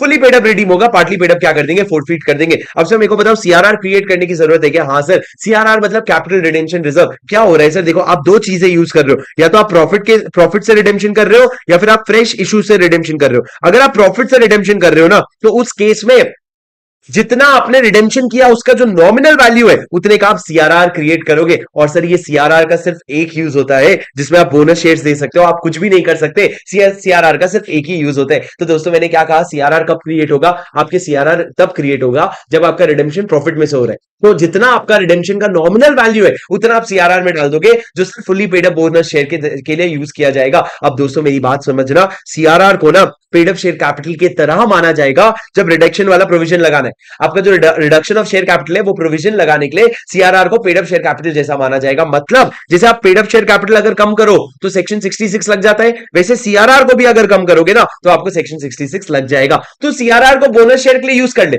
उसके अलावा अगर किसी तरीके से यूज किया ना तो सेक्शन 66 लग जाएगा। समझा तो ठीक है, नहीं तो जाने तो कभी जीवन में एग्जाम में नहीं आने वाला। अब दोस्तों मेरे को बताओ, रिडेम्पशन पे कभी कभी प्रीमियम भी तो देते हो, वो प्रीमियम कहां से आएगा? सर वो प्रीमियम या तो प्रॉफिट से आ जाएगा या फिर आप अपने एसपीए से भी निकाल सकते हो। याद करो एसपीए में लिखा था 5 यूज, जिसमें फोर्थ यूज ये था premium on redemption of preference share और डिबेंचर। तो यहां पे उसकी बात हो रही है। पर दोस्तों मेरी बात सुनना, अगर एक कंपनी है जो अपना फाइनेंशियल स्टेटमेंट अकाउंटिंग स्टैंडर्ड के हिसाब से बनाती है, तो फिर वो एसपीए यूज नहीं कर सकती। यहां पे उसको सिर्फ अपने प्रॉफिट में से ही ये प्रीमियम का पैसा देना पड़ेगा। और ये प्रीमियम जो है it shall be provided for before such redemption. आप पहले से ही इसका प्रोविजन बना लोगे। तो सर समझना मेरी बात ध्यान से, जब आप रिडेम्पशन करते हो तो एक होता है आपका नॉमिनल वैल्यू, दूसरा होता है आपका प्रीमियम अमाउंट। जो नॉमिनल वैल्यू है वो आप अपने प्रॉफिट से भी कर सकते हो या फिर आप फ्रेश इशू से भी कर सकते हो, और दूसरा प्रीमियम जो है वो आप अपने प्रॉफिट से भी कर सकते हो या अपने एसपीए से भी कर सकते हो। पर दोस्तों एसपीए म्हणजे स्पा स्पा स्पा। पर सर अगर आप अपने प्रॉफिट से रिडेम्पशन कर रहे हो ना, नॉमिनल वैल्यू दे रहे हो, तो आपको सीआरआर बनाना पड़ेगा नॉमिनल वैल्यू भर का,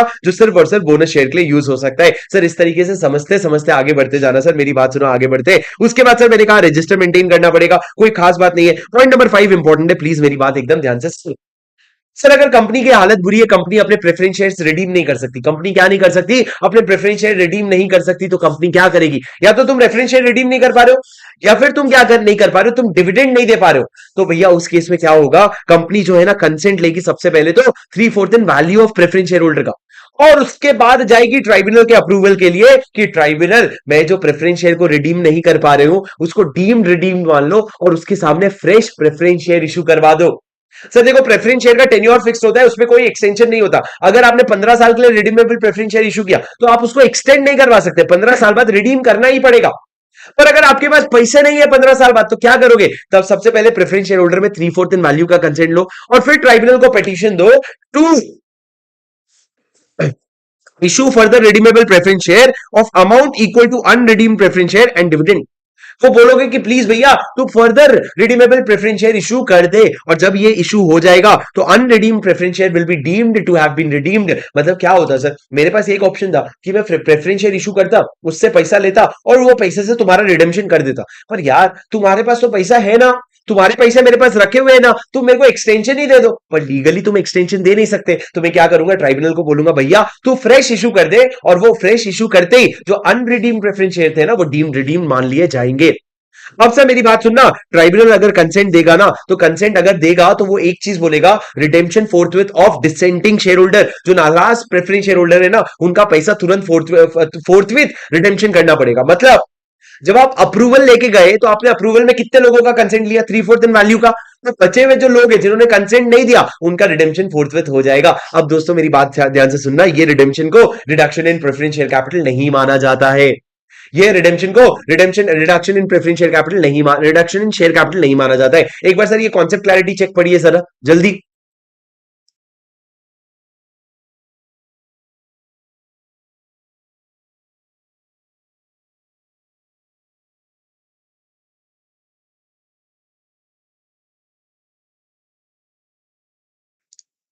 पढ़ लिए राजा? डन।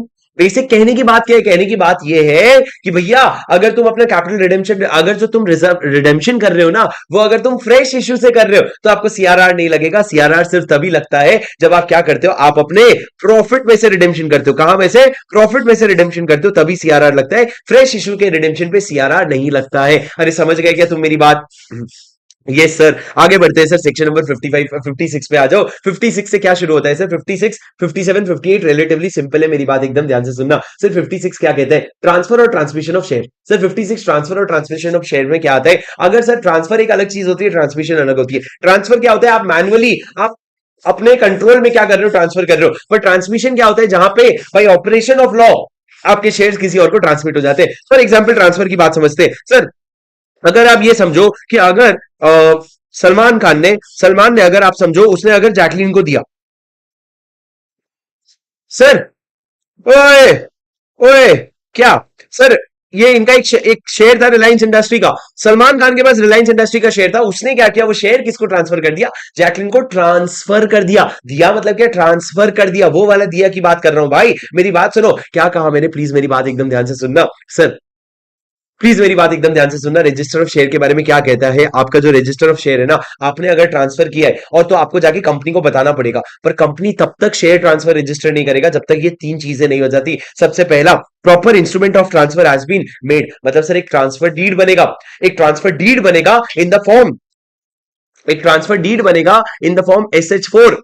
ट्रांसफर डीड बनेगा इन द फॉर्म क्या? SH4। सर उस SH4 में आप क्या करोगे? ट्रांसफर करोगे विच इज ड्यूली साइंड और डेटेड। मतलब सर मान लो एक ट्रांसफर डीड बना लिया मैंने, ये ट्रांसफर डीड है, ये डीड में मैं क्या करूंगा, यहाँ पे साइंड और डेटेड होना चाहिए, और उसके साथ साथ उसमें ट्रांसफर और ट्रांसफर ने साइन किया होना चाहिए, तो सिग्नेचर होना चाहिए, साइंड और डेटेड होना चाहिए। उसके बाद उसमें आप पूरा डिटेल दोगे अपने ट्रांसफरी के। तो जब सलमान जैकलीन को दे रहा है तो सलमान ट्रांसफरर है और जैकलीन ट्रांसफरी है। ट्रांसफरी का पूरा डिटेल आपको इसमें देना पड़ेगा। क्यों सर सिर्फ ट्रांसफरी का? क्योंकि ट्रांसफरर का पूरा डिटेल तो कंपनी के पास ऑलरेडी है ना। और उसके बाद ये जो इंस्ट्रूमेंट है ना, ये आप डिलीवर करोगे कंपनी को। कौन कर सकता है सर? दोनों में से कोई भी डिलीवर करेगा with in 60 days of execution along with the share certificate और लेटर ऑफ अलॉटमेंट। मतलब सर मैं सलमान खान और जैकलीन एक ट्रांसफर डीड में एंटर करेंगे। इस ट्रांसफर डीड में एंटर करने के बाद वो क्या करेंगे, इसमें ट्रांसफरी का पूरा डिटेल होगा और इसको 60 दिन के अंदर अंदर कंपनी को दे देंगे। अब दोस्तों मेरी बात ध्यान से सुनना, इसके साथ साथ ना जो आपके पास शेयर सर्टिफिकेट था या जो आपके पास लेटर ऑफ अलॉटमेंट था, अगर शेयर सर्टिफिकेट अभी तक आया नहीं है तो जो लेटर ऑफ अलॉटमेंट है वो भी इसके साथ साथ अटैच कर देना। ये अगर ले जाके आप कंपनी को दे दोगे तो कंपनी अब क्या करेगा, ट्रांसफर को रजिस्टर करेगा। सर आप मेरी बात समझे क्या? पर ये सब तभी लगेगा जब फिजिकल शेयर सर्टिफिकेट से, डिपॉजिटरी के केस में ये प्रोविजन नहीं लगेगा। दोस्तों आप मेरी बात आगे एक बात समझना कि अगर जो आपका इंस्ट्रूमेंट ऑफ ट्रांसफर है वो आपने बनाया तो था पर वो गुम गया या डिलीवर नहीं हुआ तो फिर क्या होगा सर? तो फिर उस केस में कंपनी रजिस्टर तो कर लेगा, but on such terms of indemnity as a board may think fit. Sir indemnity क्या है? जो आपने फाउंडेशन में पढ़ा था कि अगर तेरी तेरी तेरी बात मैं मान रहा हूं पर अगर मेरा नुकसान होगा तो तू मेरे को इंडेमनिफाई करेगा। यही चीज क्या करेगा कंपनी, कि अगर आपका इंस्ट्रूमेंट ऑफ ट्रांसफर घूम गया तो उस केस में वो आपको बोलेगा इंडेमनिटी साइन कर दे भाई तू, तब जाके मैं तेरा ट्रांसफर रिकॉर्ड कर लूंगा। अब दोस्तों उसके बाद ये गवर्नमेंट का प्रोविजन इंपॉर्टेंट नहीं है, आप एक बार रीड कर लेना। पर सर ट्रांसमिशन क्या होता है? ट्रांसफर तो आप समझ गए, लेकिन ट्रांसमिशन क्या होता है? ट्रांसमिशन वो होता है जो ऑपरेशन ऑफ लॉ की वजह से होता है। जहां पे मेरी बात सुनना, कोई ट्रांसफर डीड नहीं बनता है। सर ये रमेश है, रमेश अगर क्या करता है, रिलायंस के शेयर होल्ड करता है, तो रमेश की अगर डेथ होगी तो उसकी शेयर्स नेचुरली किसकी हो जाएगी? सुरेश की हो जाएगी। तो ये भाई ऑपरेशन ऑफ लॉ हुआ। यहां पे कोई इंस्ट्रूमेंट ऑफ ट्रांसफर नहीं बनता, पर यहां पे सर सुरेश को जाके रिलायंस को इंटीमेट करना पड़ेगा, इंटीमेट करना पड़ेगा कि भैया सुन, रमेश तो गए तो उसके शेयर मेरे नाम पे आएंगे। सर ये जो इंटीमेशन होता है इसको कहते हैं इंटीमेशन ऑफ ट्रांसमिशन। ये इंटीमेशन ऑफ ट्रांसमिशन जब रिलायंस के पास आएगा तो रिलायंस वेरीफाई करेगा कि रमेश गए हो क्या। कैसे वेरीफाई करेगा सर? ऊपर जाके देख के आएगा? नहीं सर, रिलायंस वेरीफाई करेगा क्या, कि रिलायंस वेरीफाई करेगा कि भैया गयो तो उसके शेयर सुरेश के पास आ जाएंगे। सर मेरे को एक बात बताओ, अगर रमेश के शेयर्स, अगर रमेश की डेथ हो गई और रमेश की शेयर सुरेश के पास चले गए, मेरे को बताओ कंपनी के पास इंटीमेशन ऑफ ट्रांसमिशन लेके कौन जाएगा? रमेश की सुरेश?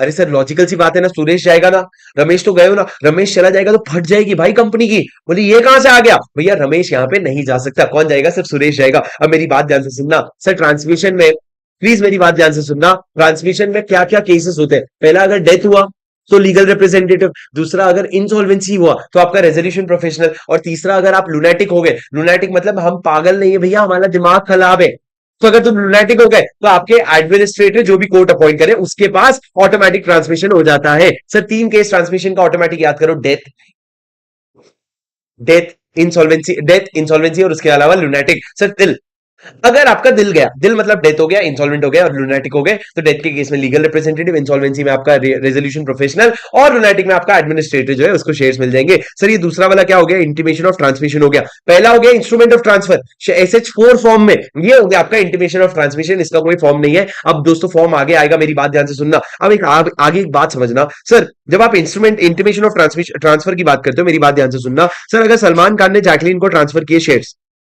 तो भैया, और मान लो किसके शेयर्स? रिलायंस के, जिसमें 10 रुपए में से 8 रुपए पेड अप है, 2 रुपए क्या है अभी भी अनकॉल्ड है, मतलब 2 रुपए अभी भी देना बचा है, रिलायंस का मंगवाना बचा है। सर ये क्या हो गया? पार्टली पेड अप शेयर्स हो गए।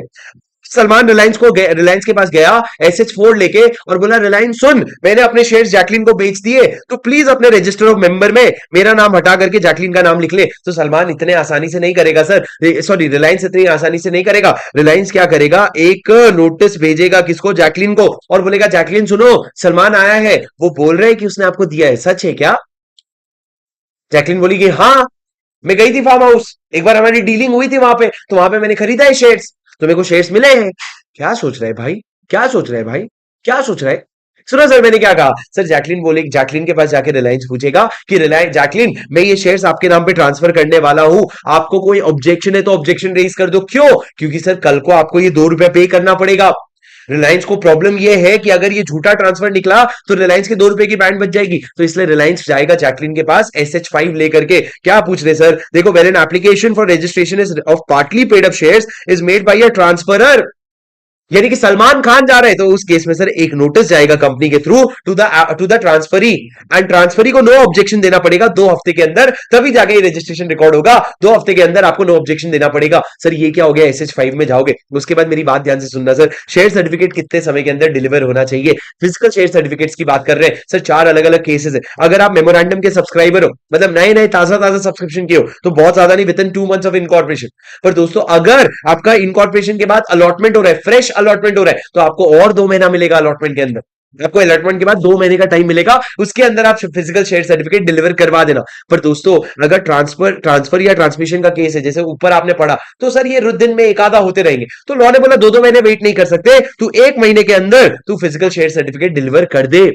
और उसके बाद अलॉटमेंट ऑफ डिवेंचर्स के केस में हमने बोला सो के काम कर, 6 महीने के अंदर तुम अलॉटमेंट ऑफ डिवेंचर कर देना। ये 4 चीजें हैं सर, ध्यान रखना। 2 महीना 2 महीना, 1 महीना क्यों है ट्रांसफर और ट्रांसमिशन में? क्योंकि सर ये दिन में एक केस होते होंगे, तो तू इसको 2-2 महीने तक मत टाल, तो इसको एज एंड व्हेन बेसिस पे क्लोज कर दे। सर समझे क्या? ये आपके शेयर सर्टिफिकेट्स की बात हो गई। सर मेरे को एक बात बताओ, रमेश की डेथ हो गई, उसके शेयर सुरेश को मिल गए। सुरेश ने कंपनी को बोला कि कंपनी मेरे नाम पे शेयर कर दे। कंपनी को लगेगा 1 महीने का टाइम। उस 1 महीने के दौरान इस लीगल रिप्रेजेंटेटिव ने क्या किया, उसने 1 महीने के पहले ही, उसके नाम पे शेयर आने के पहले ही उस शेयर्स को उसने ट्रांसफर कर दिया। अब तक उसके नाम पे लीगली हुआ भी नहीं है, उसने ट्रांसफर कर दिया। क्या ये ट्रांसफर वैलिड है कि वॉइड है? सर लॉ ने बोला कि ये ट्रांसफर एब्सोल्युटली वैलिड है। रमेश के बाद जाने के बाद वो शेयर्स नेचुरली सुरेश के ही हो गए, तो वो ट्रांसमिट जो रिकॉर्ड में चेंज होना है वो बाद में होता रहेगा, पर अगर उसको कोई अच्छी डील मिल रहा है तो वो ट्रांसफर कर सकते हैं, कोई भी प्रॉब्लम नहीं है। सर आप समझे क्या मेरी बात? और उसके बाद सर आगे चल करके एक छोटा सा प्रोविजन पढ़ो, यहां पे मैंने आपको एक एग्जाम क्वेश्चन डाला है, ये पढ़ लो प्लीज, मेरी बात ध्यान से सुनना।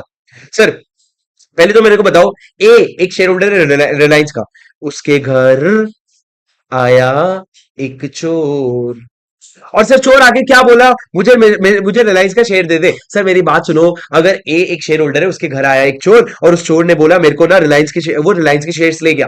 अब सर उसके बाद आज के जमाने में ले जाना क्या है, वो मिस्टर ए ने खुद ही बोला होगा मेरा शेयर भी ले जा, तो वो लेके चला गया। सर अब मेरी बात सुनो ध्यान से, उसके बाद क्या होगा, मिस्टर बी ने क्या किया, मिस्टर चोर ने मिस्टर बी को दे दिया, मिस्टर बी ने मिस्टर सी को दे दिया। क्या हुआ, मिस्टर ए के घर चोरी हुई और चोर ने मिस्टर बी को ट्रांसफर कर दिया, मिस्टर बी ने मिस्टर सी को ट्रांसफर कर दिया। आज रिलायंस में शेयर होल्डर कौन है, मिस्टर सी। मेरे को बताओ सर, बाद में जब मिस्टर ए को पता चलेगा कि मेरा मोह मोह हो गया, तो उस केस में क्या होगा, जब मिस्टर ए को पता चलेगा ना, तो वो रिलायंस के पास जाएगा और कंपनी को उसका ओनरशिप रिस्टोर करना पड़ेगा, because because forgery is nullity, because forgery is nullity, आपने फोर्ज करके ट्रांसफर किया, इट इज नल, तो कंपनी को रिस्टोर करना पड़ेगा। And company shall not be liable to B और सी, बी और सी का भी जवाब नहीं देगा, कंपनी चुपचाप सर मिस्टर ए के नाम पे कर देगा। दूसरा सर मिस्टर सी जो है वो मिस्टर बी पे केस करेगा, और मिस्टर बी जो है वो चोर के पास जाकर के केस करेगा, पर उसके अलावा और कोई ट्रीटमेंट नहीं होगा। सर आपको मेरी बात समझ में आई क्या? अरे did you understand? Sir exam के क्वेश्चन में आया था, एक बार इसका लैंग्वेज देख लो, तो आपको क्वेश्चन नंबर 2 क्वेश्चन बैंक का नहीं देखना पड़ेगा। सर ये क्या लिखा है पढ़ो, what if share is transferred by way of forgery, अगर फोर्जरी होती है तो उसका क्या इंपैक्ट होगा? सर मेरी बात ध्यान से सुनना, सबसे पहले तो हमने लिखा फोर्जरी इज नलिटी, मतलब फोर्जरी की कोई भी लीगल मान्यता नहीं है। दूसरा sir, it does not give the transferee any title of the shares. Similarly, any transfer made by a forgery will not give good titles, as the title of the buyer is only good as the title of the seller. Welcome सोगा sales of goods act, ये तो पीछा ही नहीं छोड़ रहा है। कह रहे हैं सर फोर्जरी में जो मिस्टर चोर ने ट्रांसफर किया है, तो जो बायर है उसकी title is as good as that of the title of the seller, वो टाइटल ऑफ सेलर यानी कि चोर की टाइटल है ही नहीं, तो सर ये ट्रांसफर को वैलिड नहीं माना जाएगा। सर ये चीज हो गई। अब मेरी बात सुनना, जब रिस्टोर कर रहे हो ना, तो रिस्टोर करते वक्त सिर्फ और सिर्फ आप शेयर्स रिस्टोर नहीं करोगे, आप उसके साथ साथ जो भी डिविडेंड आया है, जो भी बोनस अगर है, वो सारी चीजें रिस्टोर करोगे। ये डिसाइड हुआ था बर्तन के केस में। हाँ बर्तन, अरे Barton versus north services railway company, क्या कहा मैंने, Barton versus north services railway company. Sir Barton versus north Stafford side railway company, ये केस में डिसाइड हुआ था कि भैया कुछ एक्स्ट्रा डिविडेंड वगैरह भी मिला है ना, वो सब भी क्या हो जाएगा, वापस से ओनर को मिल जाएगा, कोई प्रॉब्लम नहीं है। सर ये क्वेश्चन नंबर 2 है, आप देख सकते हो, पर ये वही है जो ऊपर मैंने आपको बताया, ये पूरा क्वेश्चन 2 का ही समरी है यहाँ। ठीक है, समझा क्या? आगे बढ़ू।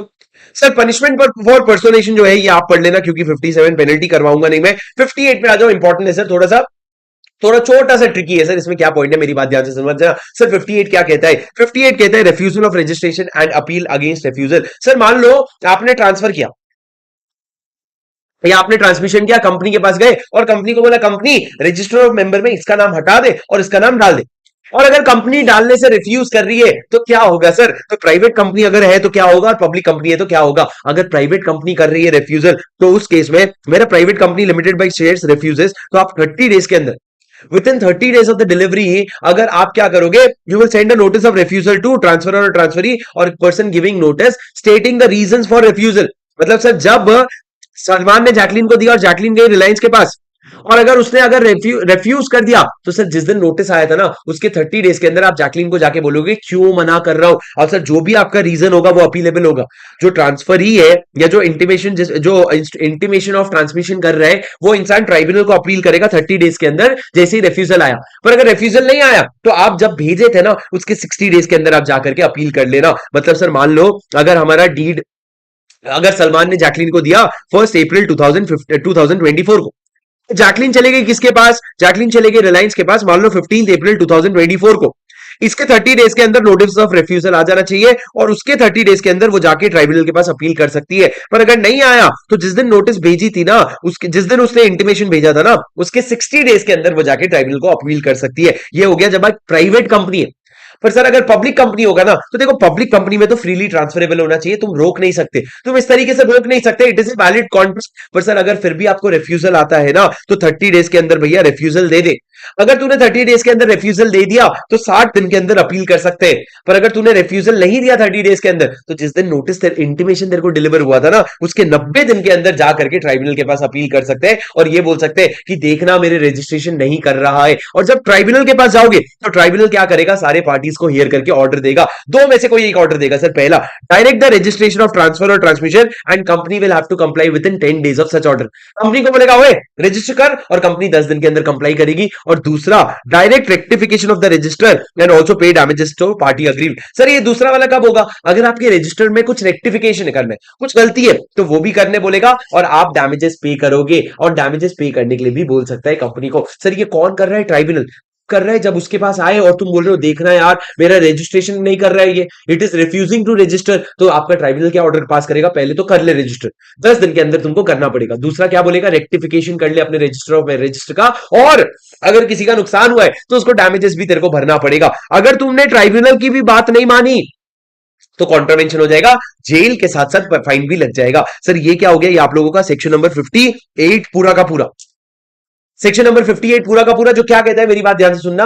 अगर प्राइवेट कंपनी हो तो अलग, पब्लिक कंपनी तो अलग। प्राइवेट कंपनी हो तो 30 डेज का पहले रिफ्यूजल आ जाना चाहिए और उसके बाद 30 डेज में आप अपील के लिए जा सकते हो। फिर अगर नहीं आया रिफ्यूजल, तो जिस दिन आपने इंटीमेशन भेजा था ना, उसके 60 डेज के अंदर अपील के लिए चला जाना। पर दूसरी तरफ सर अगर पब्लिक कंपनी की बात करें तो 30 डेज के अंदर रिफ्यूजल आ जाना चाहिए। नहीं आया तो उसके बाद 60 डेज के अंदर जाना, सॉरी आ गया तो 60 डेज के अंदर अपील के लिए जाना। और अगर रिफ्यूजल का कोई रीजन नहीं आया तो जिस दिन आपने इंटीमेशन दिया था ना, उसके 90 डेज के अंदर अपील के लिए चले जाना।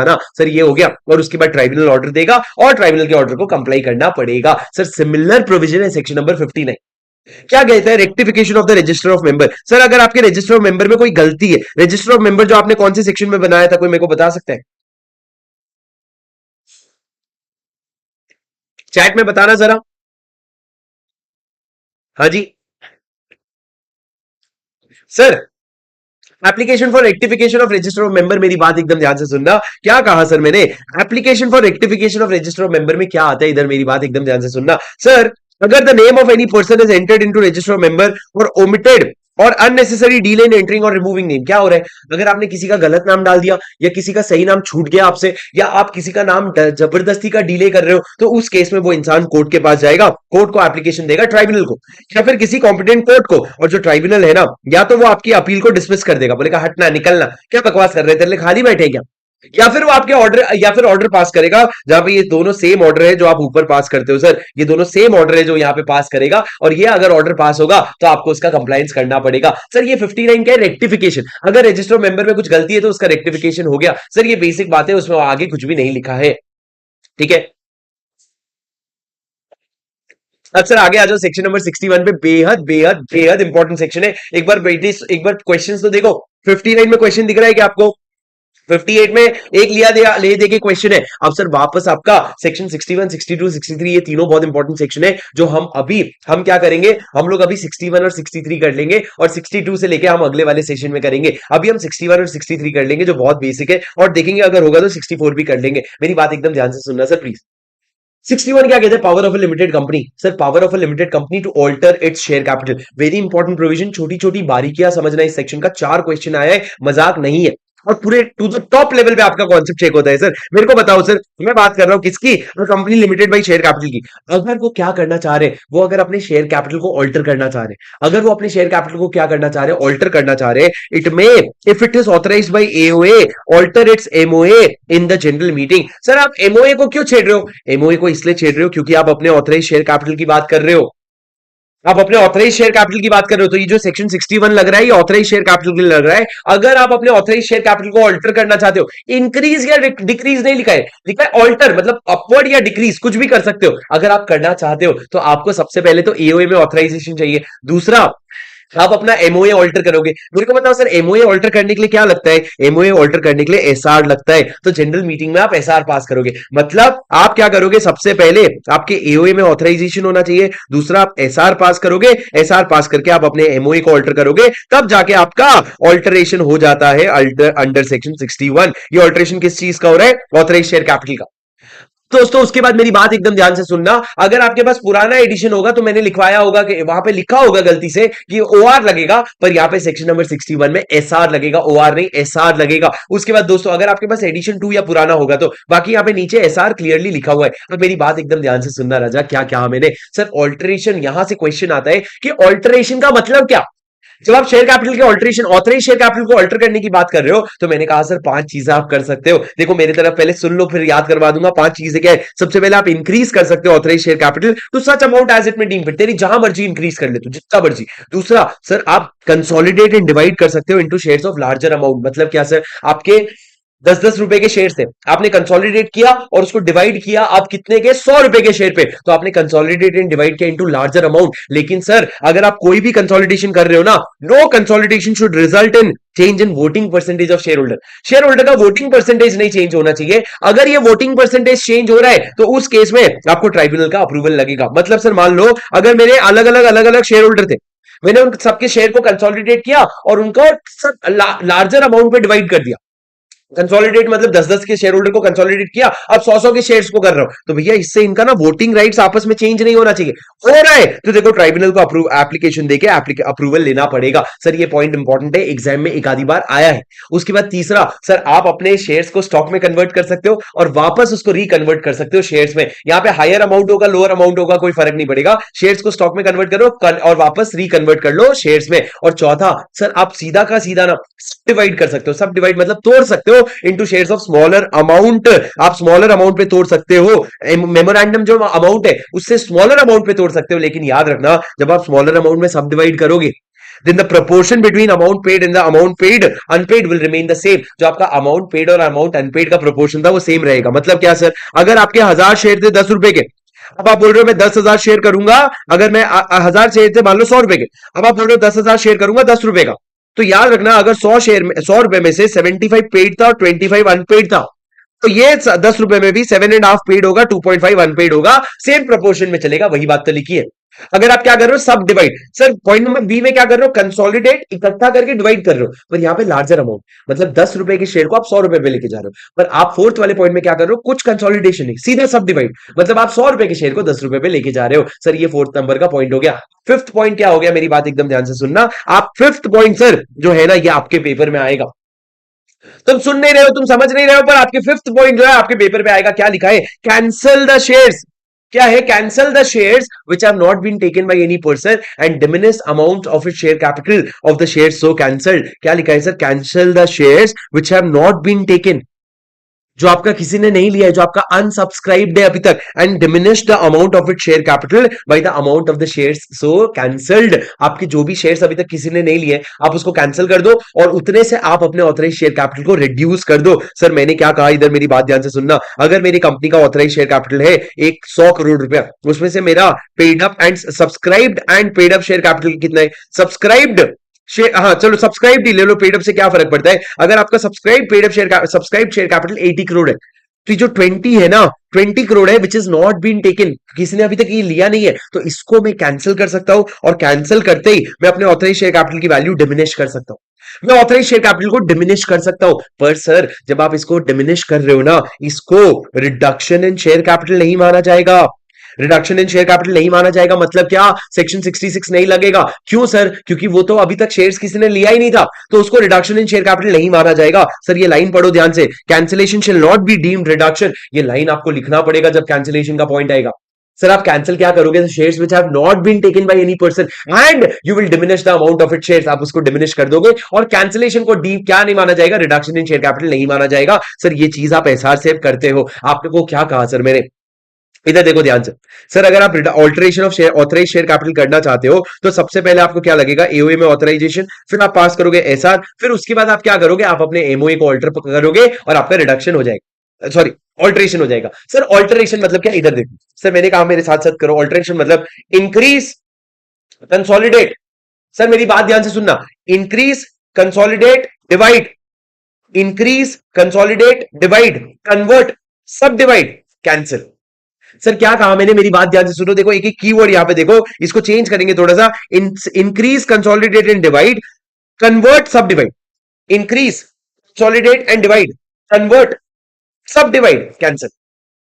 Increase, consolidate and divide, convert, subdivide, convert, sir cancel. ये चीजें आप करोगे ना तो आपको पांचों पॉइंट याद होंगे। Sir increase your authorise share capital, consolidate and divide into shares of larger amount, convert it into stock and reconvert into shares, subdivide into what shares of smaller amount and cancel any extra shares which have not been taken up. Sir ये पांचों point आपको लिखना पड़ेगा, ये आपका section number 61 हो जाता है। उसके बाद आ जाओ सर आपके बोनस शेयर के बारे में जो बात करता है। एक सेकंड आगे बढ़ने के पहले समझ आ रहा है क्या भाई मेरे?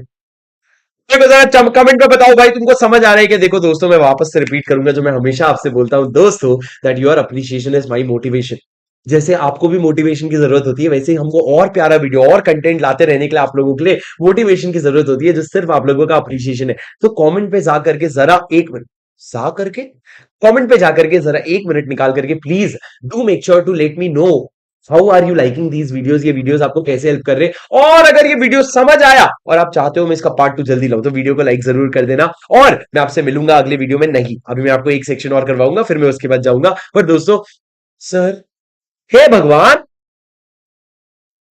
मेरी आपसे दुआ है कि हर बच्चा जो ये वीडियो देख रहा है अगर वो लाइक करेगा तो जो भी सब्जेक्ट में उसको डर लग रहा है ना उसमें उसको प्लीज अच्छे नंबर से पास करवा देना भगवान, ठीक है? अब मेरी बात सुनो सर एकदम ध्यान से। आखिरी सेक्शन आज का सर आपका बोनस शेयर क्या होता है, मेरी बात एकदम ध्यान से सुनना।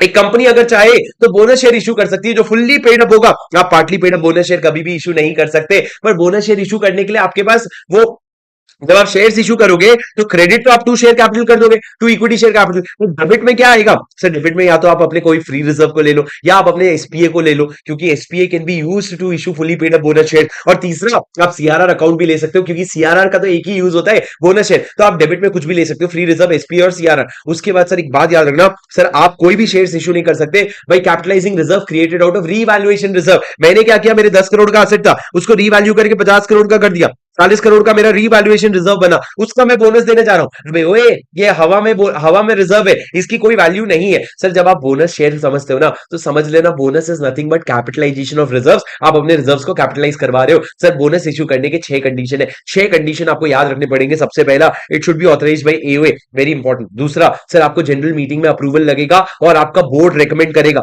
जैसे डिविडेंड आपका बोर्ड रेकमेंड करता है और जनरल मीटिंग में अप्रूव होता है, वैसे ही बोनस भी आपका बोर्ड रेकमेंड करेगा और किसमें, जनरल मीटिंग में अप्रूव होगा by way of an ordinary resolution. जब तक एसआर नहीं लिखा है तब तक ओआर है, जब तक एसआर नहीं लिखा है तब तक ओआर है। उसके बाद तीसरा सर आपका कोई भी डिफॉल्ट नहीं है payment with respect to fixed deposit और डिबेंचर सिक्योरिटीज। आपका डिबेंचर में या फिक्स डिपॉजिट में इंटरेस्ट या प्रिंसिपल का कोई भी डिफॉल्ट आपने नहीं कर रखा है। चौथा, स्टैट्यूटरी ड्यूज में आपने कोई भी डिफॉल्ट नहीं कर रखा है। पांचवा, पार्टली पेड अप शेयर्स सारे आपने फुली पेड अप शेयर्स में कन्वर्ट कर दिए। और चौथा, such other conditions as may be prescribed, आपको कंप्लाई करना पड़ेगा। और क्या प्रिस्क्राइब किया है सर इन्होंने बोला bonus once announced can not be withdrawn. एक बार आपने अनाउंस कर दिया तो विड्रॉ नहीं कर सकते। ये 6 कंडीशन है।